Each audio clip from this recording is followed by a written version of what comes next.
most of the modern human race. But have you ever wondered how it came about, or what it was like 3,000, 100, or 20 years ago? The use of tobacco has changed significantly since its first use by humans. Today, I would like to briefly explain the use of tobacco throughout human history. First, I'll inform you about how, where, and when the use of tobacco originated, then about the evolution of it, and finally the role of tobacco today. According to an article by the American Indians and Tobacco, around 500 years ago is the first time the Eastern world had come across the use of tobacco. But the Native Americans had already discovered tobacco far before Christopher Columbus had claimed to. Approximately 7,000 years ago was when the first archaeological evidence was recorded by the natives that the natives began to cultivate and utilize tobacco in the Andes region of South America. Shortly after, tobacco began to spread very rapidly throughout the Americas, and the use of tobacco spread from tribe to tribe over a few thousand years, and nearly every group had began using it. Some came up with different ways to ingest it. It has been found that tobacco can be smoked, sniffed, chewed, ate, smeared on the skin, drank, and even used in eye drops. The most common use of tobacco by the Native Americans was to smoke it with a pipe for ceremonial purposes. Most used types of pipes had a long wooden stern and a stone bowl.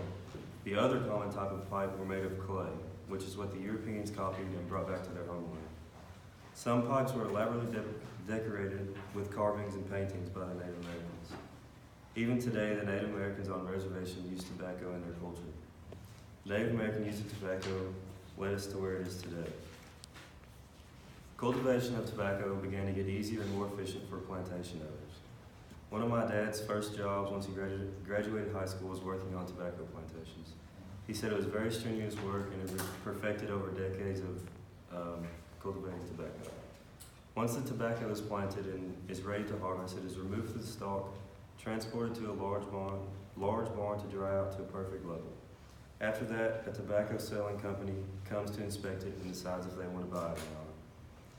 This is just a brief rundown of the cultivation of tobacco. There are many other smaller steps that play a large role in the harvesting of tobacco. So, according to a study done by the CDC, cigarettes became popular in the United States around the late 1800s and replaced pipes and similar smoking paraphernalia. In a 2012 study from the American Lung Association, cigarettes are made out of tobacco, nicotine, and around 600 other chemicals rolled up into a paper. Some of the chemicals that are used in products such as batteries, lighter fluid, and rat poison. In the beginning of the 19th century, cigarette smoking was at an all-time high. In the U.S., 48 million Americans smoke cigarettes regularly.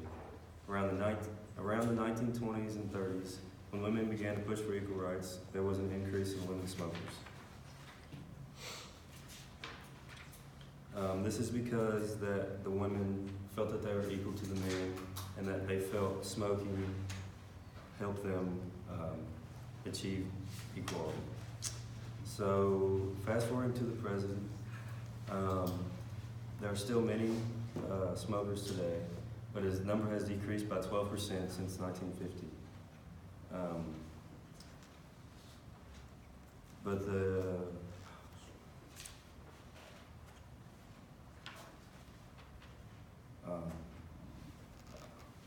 I think I left one of my papers over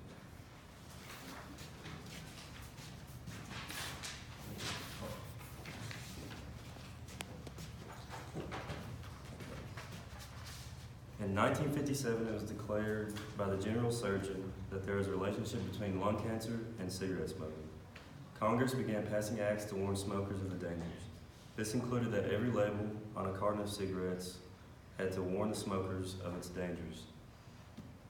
According to another report by the CDC, around 38 million Americans still smoke cigarettes today, which means Americans still spend close to $133 million a day just on cigarettes. Although the number is down 12% of the American population, another form of nicotine is being used regularly, and newer generations are beginning to vape instead of smoking cigarettes. E-cigarettes and vapes are rechargeable devices that have a refillable tank that holds a nicotine-laced liquid flavor compound. The liquid is then heated and produces a vapor which is inhaled into the lungs. These are not considered tobacco products, but people are still inhaling nicotine and many other dangerous chemicals when vaping. Over 9 million adults now regularly vape, and that number is increasing daily. Now, high school and middle school age students are beginning to use e-cigs. An article by CNN states that vaping appeals to these kids because of the fruity flavors and ease of access. Newer vapes are very small and easy to hide from parents and teachers. Because vaping has recently become popular, many doctors and scientists still are unsure of the long-term effects that these chemicals can cause on our bodies. Today, I briefly explained the origin, evolution, and modern use of tobacco. And hopefully now you know a little bit more about the use of tobacco and how it evolved to where it is now.